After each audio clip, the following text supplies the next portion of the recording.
India's number 1 varicose veins hospitals ఐబీసీను సంప్రదించండి. మీ నొప్పి లేని ప్రయాణాన్ని ప్రారంభించండి.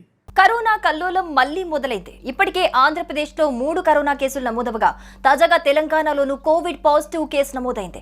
హైదరాబాద్ కూకట్పల్లిలో ఓ డాక్టర్కు కోవిడ్ పాజిటివ్గా నిర్ధారణైంది.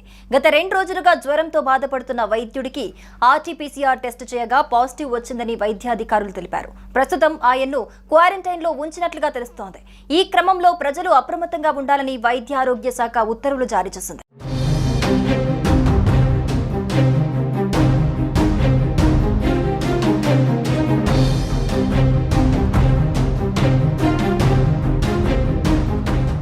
యావత్ ప్రపంచాన్ని వైరస్ తో వణికించిన కరోనా మహమ్మారి మళ్లీ జడలు విప్పుతున్న సూచనలు కనిపిస్తున్నాయి.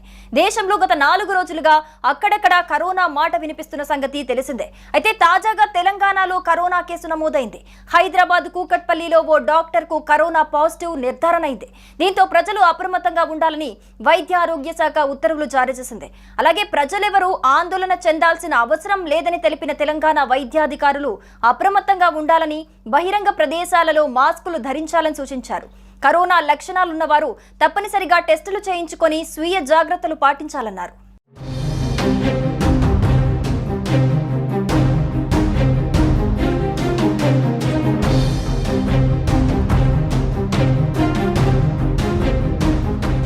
ఇక మరోవైపు ఏపీలోనూ కరోనా వైరస్ విస్తరిస్తోంది. అక్కడ 3 కేసులు నమోదయ్యాయి. విశాఖ, కడప, నంద్యాల జిల్లాల్లో కరోనా కేసులు నమోదు కావడంతో ప్రజలు భయాందోళనకు గురవుతున్నారు. తొలుత వైజాగ్ మద్దెలపాలెంలోని పిఠాపురం కాలనీకి చెందిన 28 ఏళ్ల మహిళకు కోవిడ్ పాజిటివ్ గా నిర్ధారణైంది. చలి జ్వరం, తీవ్రమైన దగ్గుతో ఓ ప్రైవేట్ ఆసుపత్రిలో చేరగా వైద్య పరీక్షల్లో కోవిడ్-19 గా తేలింది. అలాగే నంద్యాల జిల్లా చాగలమరికి చెందిన 75 ఏళ్ల మహిళ అనారోగ్యంతో 2 రోజుల క్రితం కడప రిమ్స్ లో చేరింది. వృద్ధురాలికి తీవ్ర జ్వరం ఉండటంతో అనుమానించిన వైద్యులు గత రాత్రి కరోనా పరీక్షలు చేయగా పాజిటివ్ గా నిర్ధారణైంది.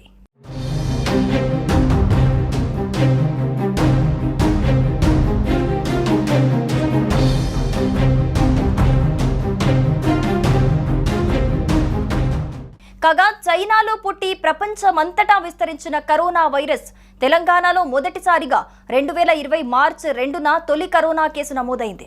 దుబాయ్ నుంచి హైదరాబాద్కు వచ్చిన ఓ వ్యక్తికి కరోనా వైరస్ ఉందని వైద్యులు నిర్ధారించారు. ఈ క్రమంలో దేశవ్యాప్తంగా కరోనా వైరస్ కేసులు లక్షల్లో నమోదు కావటం, 2 సార్లు లాక్డౌన్లతో మొత్తం జనజీవనం స్తంభించిపోయింది. ప్రపంచవ్యాప్తంగా లక్షలాది మంది ఈ వైరస్ బారిన పడి ప్రాణాలు కోల్పోయిన సంగతి తెలిసిందే. ముఖ్యంగా అగ్రరాజ్యం అమెరికా కరోనాతో కకావికలమైంది. ఎటు చూసినా శవాల కుప్పలు దర్శనమిచ్చాయి. తాజాగా మళ్లీ కరోనా జాడలు కనిపిస్తూ ఉండటంతో ప్రజలు భయాందోళనకు గురవుతున్నారు.